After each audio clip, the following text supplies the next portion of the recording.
வணக்கம். நான் Gowthaman Ravi, advocate, Madras high court. இப்போ நான் ரீசெண்டாக கருப்புன்னு ஒரு படம் பார்த்தேன், சூர்யா சாரோடது. சூர்யா சாரோட படம் சூப்பராக இருக்குது, படமும் நல்லா இருக்குன்ற போய் சொல்லிக்கிறாங்க. ஆனால் இந்த படத்தை பார்த்து எனக்கு கோவம் மட்டும்தான் நிறைய வருது ஒரு அட்வொகேட்டாக. அது காரணம் இந்த ஆர்ஜே பாலாஜிங்கிறவன் அட்வொகேட்டை எவ்வளோ கேவலமாக சித்தரிக்க முடியுமோ அவ்வளோ கேவலமாக சித்தரிச்சிருக்கான்.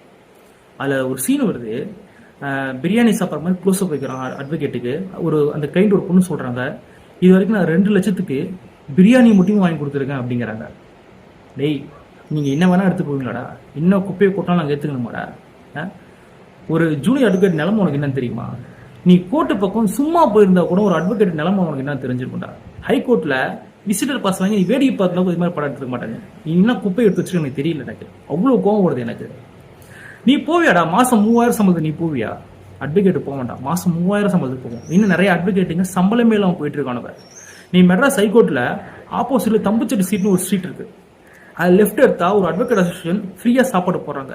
இப்போ வரைக்கும் நிறைய ஜூனியர் அட்வொகேட்ஸ் வந்து அங்கதான் போய் சாப்பிடுவாங்க, ஃப்ரீ சாப்பாடு.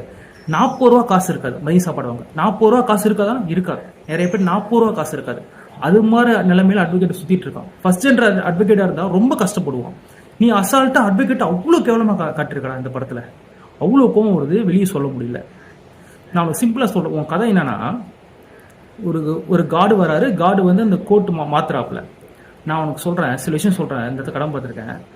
பெண்களுக்கு இங்கிலீஷ் சொத்துல சம உரிமை இல்லை, அதை கொண்டு வந்து ஒரு அட்வொகேட் டாக்டர் B.R. அம்பேத்கர் என்ன பண்றாருன்னா 1950 காலகட்டத்தில் பெண்களுக்கு சொத்தில் சம உரிமை சொல்லி கொண்டு வராப்புல.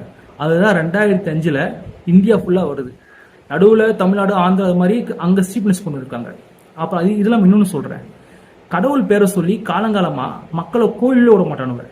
ஈக்குவாலிட்டி இல்லாமல் இருந்துச்சு, அதை கொண்டு வந்து சட்டம் லா தெரிஞ்சுக்கணும். நீ சும்மா கோர்ட்டு பக்கம் போய் வேடிக்கை பார்த்தா கூட இது மாதிரி படத்தை எடுத்துக்க மாட்டேன். நீ இன்னும் வேணா குப்பையை கொட்டுவ, அதை நான் ஏற்றுக்கணும். டேய், திருந்துங்கடா, கொஞ்சமா திருந்துங்கடா. அட்வொகேட்டை பற்றி என்னடா நினைச்சிட்டு இருக்கீங்க?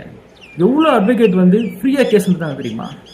ஆணவ கொலையில பாப்பா மோகன் அட்வொகேட்டை கேள்விப்பட்டிருக்கியா நீ? கம்யூனிஸ்ட் அவர் ரீசெண்டாக வந்து எவ்வளோ ஆணவ கொலைக்கு ஃப்ரீயா நடத்திருக்கா தெரியுமா உனக்கு? நீங்க என்ன வேணா குப்பை கொட்டி எனக்கு ஏற்றுக்க மாட்டாங்க.